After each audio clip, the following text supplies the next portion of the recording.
Je remarque que je vis parfois dans un monde à part de la réalité. J'ai une facilité de créer un petit univers et de me laisser voyager. C'est pour ça que lorsque le projet final a été annoncé, j'ai décidé de tenter ma chance et de faire une œuvre où je peux plonger les spectateurs dans un de ces petits mondes merveilleux.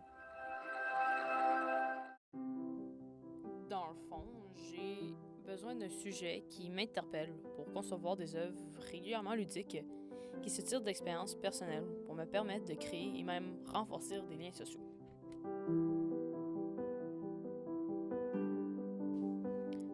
J'ai voulu mettre le focus sur la pièce centrale, une créature fantastique en soudure, parce que c'est un médium que j'ai découvert ici à l'école et une technique que je veux continuer à pratiquer.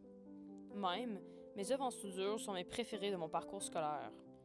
Vu que c'est le projet final, j'ai choisi de mettre en évidence cette technique que j'aime autant.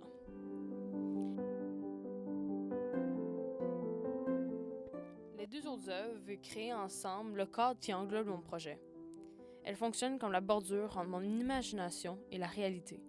Elles sont les limites de cet espace, mais ça reste ouvert au monde extérieur.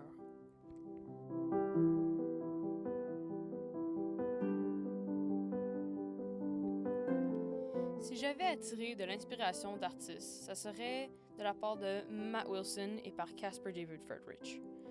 Les animaux métalliques de Wilson sont délicats et émerveillants. C'est quelque chose que je voulais dans ma figure de mon dragon. Puis, le sentiment du sublime dans la toile, le voyageur contemplant une mer de nuages, c'est ce que j'imaginais dans mon paysage, c'est de se perdre dans un espace plus grand que soi. Vraiment, ce projet, c'est moi qui laisse mon imagination prendre le devant pour te partager un peu de la magie que je ressens dans les univers dont j'habite.